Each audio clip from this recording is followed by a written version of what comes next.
Hey guys, మన ఛానల్లో ఉన్న అభ్యర్థులందరికీ గుడ్ న్యూస్ అండి. మరి రానున్నటువంటి క్యాలెండర్ ఉద్యోగాలను దృష్టిలో ఉంచుకొని మరి ఏపీపీఎస్సీ కావచ్చు, టీజీపీఎస్సీ కావచ్చు, police constable, forest, DSC, RRB, SSC etcetera అన్ని ఉద్యోగాలు ఎనీ కోర్స్ ఏది తీసుకున్నా జస్ట్ 499 రూపీస్కి అందజేస్తున్నామండి. సో 6 మంత్స్ వ్యాలిడిటీతో అయితే అందజేస్తున్నాం. కొన్నిటికి 1 ఇయర్ వ్యాలిడిటీ కూడా ఉంది ఫ్రెండ్స్.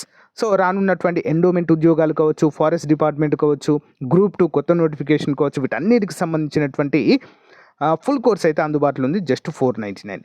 ఈ రోజు నుంచే కోర్స్ తీసుకొని మీ ప్రిపరేషన్ కొనసాగించండి. అంతేకాకుండా ఎనీ టెస్ట్ సిరీస్ అండి జస్ట్ 99 రూపీస్కి అందజేస్తున్నామండి. 50,000 ప్రశ్నలతో ఈచ్ అండ్ ఎవ్రీ టాపిక్ని క్లియర్గా ఎక్స్ప్లెయిన్ చేయడం అయితే జరిగింది. ఓకేనా.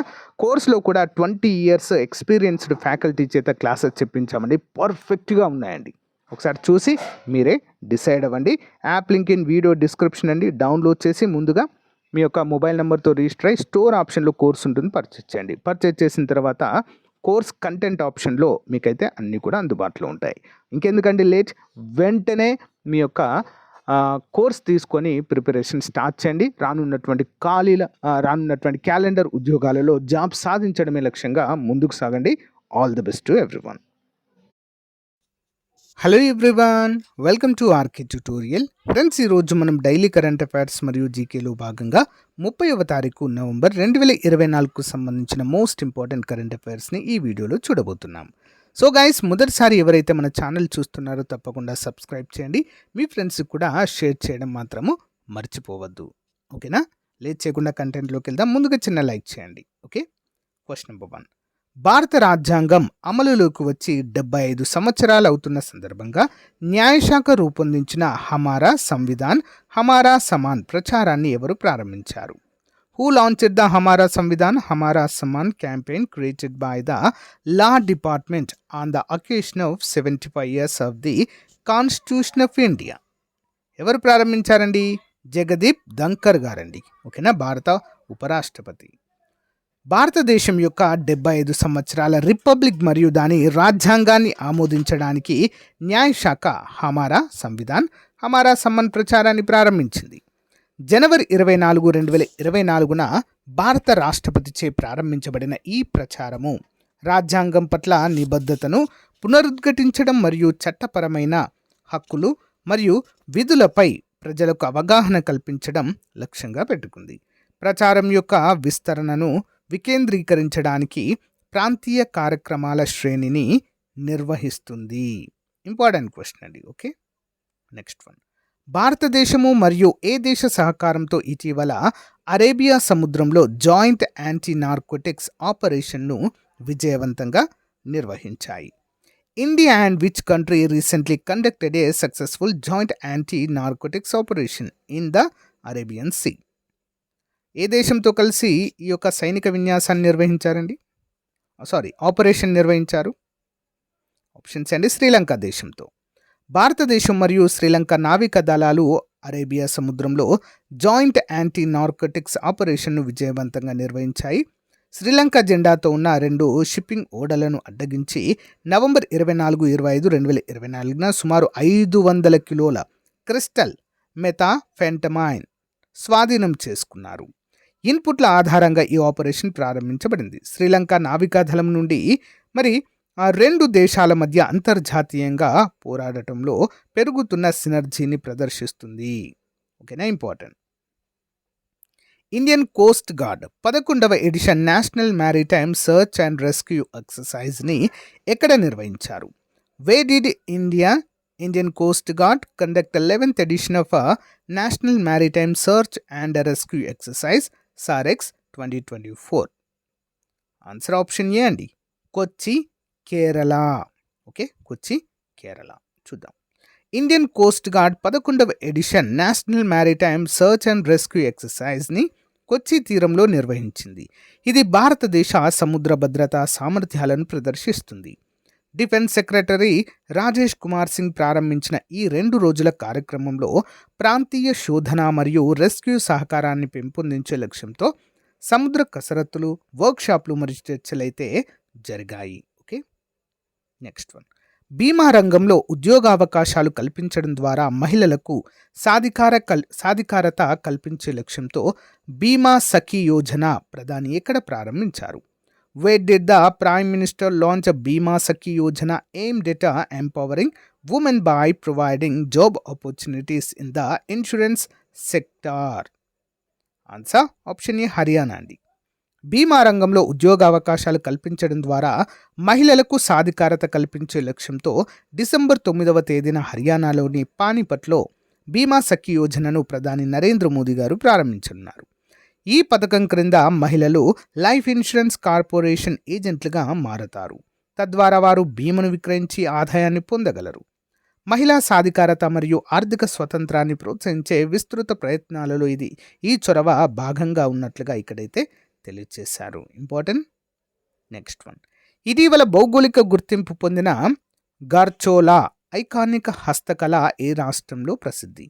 The iconic handicraft of Garchola, which has recently been geographically recognized, is famous in which state? ఇది ఒక చీర అండి. ఓకేనా, మనకు పట్టు చీరల్లో గద్వాల లాంటి చీరలకు ప్రసిద్ధి కదండి. సో కాంచీవరం, గద్వాల ఇలా ఉంటాయి కదా. సేమ్ గుజరాత్లో కూడా ఈ యొక్క గర్చోలా అనేటువంటి రకానికి చెందినటువంటి నేత చీర అండి.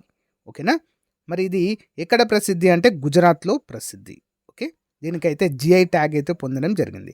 ఇటీవల ఆర్ఆర్బి ఏఎల్పి ఎగ్జామ్లో కావచ్చు, రానున్నటువంటి ఆర్ఆర్బి ఎన్టీపీసీలో కూడా ఖచ్చితంగా జిఐ ట్యాగ్స్ పైన ఒక క్వశ్చన్ అడుగుతున్నారండి. కాబట్టి గమనించాలి. గుజరాత్ యొక్క ఐకానిక్ హస్తకళ గర్చోలా కేంద్ర ప్రభుత్వంచే భౌగోళిక సూచిక ట్యాగ్ను పొందింది. రాష్ట్రం మొత్తము జిఐ ట్యాగ్లను 27కు తీసుకెళ్లింది. 23 హస్తకళలకు అంకితం చేయబడింది.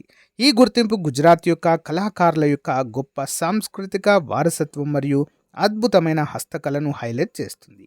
న్యూఢిల్లీలో జిఐ అండ్ బియాండ్ విరాసత్ సే వికాస్ తక్ కార్యక్రమంలో సమర్పించబడిన ఈ ప్రశంసలు రాష్ట్ర కళాత్మక సాంప్రదాయాలను పరిరక్షించడము మరియు ప్రోత్సహించడంలో రాష్ట్ర నిబద్ధతను నొక్కి చెబుతున్నట్లుగా తెలియజేశారు.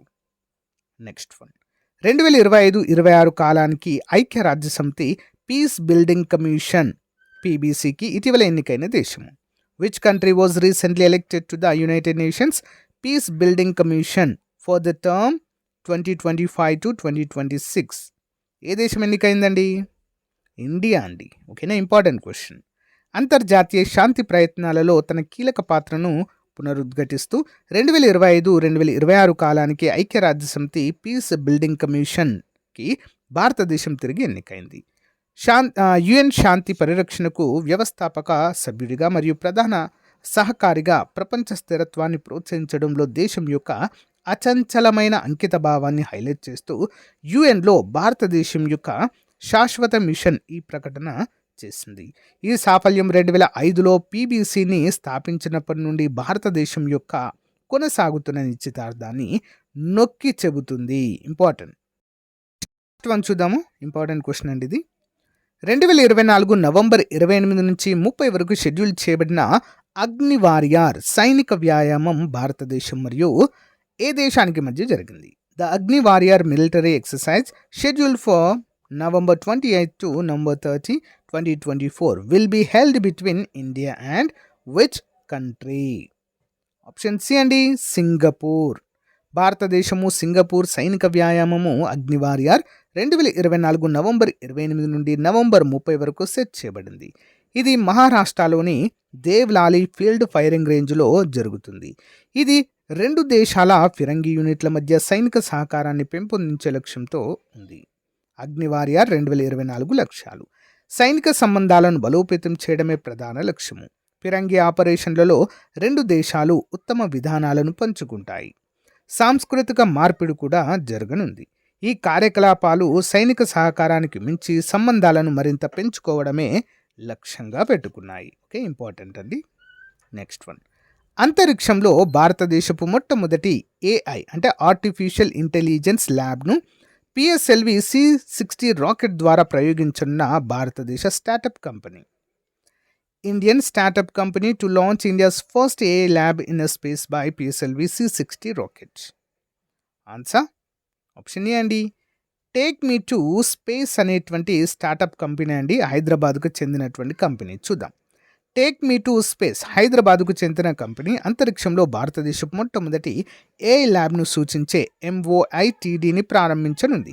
ఈ ప్రయోగం ఇస్రో యొక్క PSLV C-60 రాకెట్ను ఉపయోగిస్తుంది మరియు అంతరిక్ష పరిశోధనలను మరింత సరసమైన మరియు అందుబాటులోకి తీసుకురావడానికి ఉద్దేశించబడినది. డిసెంబర్ 2024 మధ్యలో షెడ్యూల్ చేయబడింది. Okay, next one. HIV రోగులు అధిక సంఖ్యలో ఉన్న రాష్ట్రాల జాబితా 2024 ప్రకారము ఆంధ్రప్రదేశ్ స్థానం. Andhra Pradesh position as per list of states with highest number of HIV patients 2024. Option A అండి, మొదటి స్థానంలో ఉందండి. చూద్దాం. HIV రోగులు అధిక సంఖ్యలో ఉన్న రాష్ట్రాలలో ఆంధ్రప్రదేశ్ రెండవ స్థానంలో ఉందండి. ఇక్కడ ఏం చెప్పాను, మొదటి స్థానం అన్నా, రెండవ స్థానం అండి. ఓకేనా, గమనించాలి, ఎడిట్ చేస్తాను, నో ప్రాబ్లం. ఆంధ్రప్రదేశ్ రెండవ స్థానంలో ఉంది. National AIDS and STD control programme క్రింద మరి రాష్ట్రంలో 2,22,338 మంది రోగులు చికిత్స పొందుతున్నారు. ఇందులో పురుషులు 80,455 మరియు మహిళలు 1,22,124 మంది ఉన్నారు. మరి ట్రాన్స్జెండర్లు 759 మంది ఉన్నారు. ఈ విషయంలో మహారాష్ట్ర 2,30,077 తర్వాతి స్థానంలో ఏపీ నిలిచింది. మరి దేశవ్యాప్తంగా 18,86,325 మంది HIV రోగులు ఈ పథకం క్రింద చికిత్స పొందుతుండగా అందులో మహారాష్ట్ర, ఏపీల వాటా 27.86% ఉంది. వీరిలో తెలంగాణ వారి సంఖ్య 108కి పరిమితమైంది. ఏపీలో 2019-20లో 1,268 మంది మేర ఉన్న చికిత్స పొందుతున్న రోగుల సంఖ్య. మరి 2023-24 నాటికి 2,22,328 అంటే 15.38% పెరిగింది. ఇదే సమయంలో దేశవ్యాప్తంగా 22.37% పెరిగింది. ఈ విషయాన్ని కేంద్ర వైద్య ఆరోగ్య శాఖ మంత్రి అనుప్రియ పటేల్ శుక్రవారం లోక్సభలో ఒక ప్రశ్నకు సమాధానంగా చెప్పారు. ఓకేనా, ఇదండి మరి చాలా ఇంపార్టెంట్. దేశంలో మూడో స్థానం ఎందులో చూద్దాం. ఏపీ మెడికల్ కౌన్సిల్ వద్ద 1,05,866 మంది డాక్టర్లు నమోదయ్యారని కేంద్ర వైద్య ఆరోగ్య శాఖ మంత్రి జేపీ నడ్డా లోక్సభలో తెలిపారు. తమిళనాడు నుంచి 1,49,200, కర్ణాటక నుంచి 1,41,155, తర్వాత ఆంధ్రప్రదేశ్లోని అత్యధిక డాక్టర్లు ఉన్నారు. దేశవ్యాప్తంగా అన్ని మెడికల్ కౌన్సిల్లో కలిపి 1,88,645 మంది డాక్టర్లు నమోదు కాగా అందులో 3 రాష్ట్రాల వాటా 20% ఉందని ఇక్కడ పేర్కొన్నారు. Next one. ప్రపంచంలోని అతిపెద్ద బంగారు గని వాంగు గోల్డ్ ఫీల్డ్ ఇటీవల ఏ దేశంలో వెలుగు చూసింది? World largest gold mine Wangu gold field recently came to light in which country? Option D అండి, చైనాలో అండి. ఇటీవల మధ్య చైనాలోని ఫింగ్జియాంగ్ ప్రాంతంలోని ఈశాన్య హువాన్ కౌంటీ వాంగ్ గోల్డ్ ఫీల్డ్లో దాదాపు 2 కిలోమీటర్ల లోతులో ప్రపంచంలోని అతిపెద్ద బంగారు నిల్వను గుర్తించారు. మరి దీంతో ప్రపంచంలోకెల్లా అతిపెద్ద బంగారు సరఫరాదారుగా ఉన్న చైనాకు మరో జాక్పాట్ తగిలినట్లయింది. ఈ గనిలో దాదాపు 1000 టన్నుల బంగారం లభ్యమవుతుందని zoological bureau of Hunan province ఒక ప్రకటనలో తెలిపింది. దాని విలువ $83 బిలియన్ అంటే దాదాపు 7 లక్షల కోట్లు ఉంటుందని అంచనా. అయితే 3 కిలోమీటర్ల లోపల అదనపు బంగారు నిల్వలు ఉండే అవకాశం ఉన్నట్లుగా 3D మోడలింగ్ ద్వారా వెల్లడైనట్లుగా ప్రకటనలో తెలిపారు. ఇంపార్టెంట్ అండి. Next one. కేంద్ర ఆరోగ్య శాఖ నివేదిక ప్రకారం దక్షిణ భారతదేశంలోని ఏ రాష్ట్రంలో సంతాన సాఫల్య నిష్పత్తి అతి తక్కువగా ఉంది? According to a report by the Union Health Department, which state in South India has the lowest fertility rate? Options అండి, ఆంధ్రప్రదేశ్, కర్ణాటక. ఈ రెండింటిలో అండి. చూద్దాం. దక్షిణాది రాష్ట్రాల్లో సంతాన సాఫల్యత నిష్పత్తి ఆంధ్రప్రదేశ్, కర్ణాటకలో 1.7 చొప్పున అతి తక్కువగా ఉంది. తమిళనాడు, తెలంగాణ, కేరళలో 1.8 చొప్పున నమోదైంది. ఈ రేటు కాస్త ఎక్కువగా ఉంది. కేంద్రపాలిత ప్రాంతమైన పుదుచ్చేరిలో 1.5కి పరిమితమైంది. కేంద్ర వైద్య ఆరోగ్య శాఖ సహాయ మంత్రి అనుప్రియ పటేల్ శుక్రవారం లోక్సభలో ఒక ప్రశ్నకు సమాధానంగా ఈ విషయం చెప్పారు. దేశవ్యాప్తంగా 31 రాష్ట్రాలు మరియు కేంద్రపాలిత ప్రాంతాల్లో ఈ సంతాన సాఫల్య నిష్పత్తి రీప్లేస్మెంట్ రేటు కంటే తక్కువగా ఉన్నట్లు తెలిపారు. సిక్కింలో అతి తక్కువగా 1.1% అంటే సగటున ఒకరున్నారండి, అంతే, ఒక కుటుంబానికి ఒక పిల్లలు. ఓకే, 5 రాష్ట్రాల్లో మాత్రము టీఆర్ఎస్ రీప్లేస్మెంట్ లెవెల్ కంటే అధికంగా ఉందని వెల్లడించారు. ఇందులో బీహార్ చూడండి 3 అండి. ఓకేనా, అంటే ఒకరికి 3 పిల్లలు. మేఘాలయలో 2.9, ఉత్తరప్రదేశ్లో 2.4, జార్ఖండ్ 2.3, మణిపూర్ 2.2 వరుసగా స్థానాల్లో ఉన్నట్లుగా తెలిపారు. భవిష్యత్తులో టీఆర్ఎస్ రేటు 2 కంటే తక్కువగా ఉన్న రాష్ట్రాల్లో జనాభా తగ్గుదల, 2.1కి మించి ఉన్న రాష్ట్రాల్లో పెరుగుదల కనిపించనున్నట్లుగా మరి లోక్సభలో తెలియజేశారు. అడిషనల్ క్వశ్చన్స్: ఇండియన్ నావల్ షిప్పులకు ఏ దేశం తన ఇంటిగ్రేటెడ్ యాంటీనా సిస్టమ్ యూనికాన్ను అందించడానికి అంగీకరించింది? Which country has agreed to provide the integrated antenna system Unicorn to the Indian naval ships? Option A, Japan. Asia Pacific economic summit 2024 ఎక్కడ జరిగింది? Where was the Asia Pacific economic summit 2024 held? Option B, Lima, Peru. Scarlet tanager అనే అరుదైన పక్షి ఇటీవల ఏ దేశంలో కనిపించింది? The rare bird scarlet tanager was recently spotted in which country? Option C, United Kingdom. దేశంలో మొట్టమొదటి direct to device satellite internet సర్వీస్ను ప్రారంభించిన telecom operator? Which telecom operator has launched the country's first direct to device satellite internet service? Answer option A అండి, BSNL. ఏ మంత్రిత్వ శాఖ ఇటీవల AI enabled ఈ తరంగ్ సిస్టమ్ను ప్రారంభించింది? Which ministry recently launched the AI enabled ఈ తరంగ్ సిస్టమ్? ఆప్షన్ బి, రక్షణ మంత్రిత్వ శాఖ. సో గైస్, ఇది రోజుకి సంబంధించిన మోస్ట్ ఇంపార్టెంట్ కరెంట్ అఫైర్స్. మీకు నచ్చితే లైక్ చేయండి, తప్పకుండా మీ ఫ్రెండ్స్తో షేర్ చేయండి. Thank you, have a nice day, bye.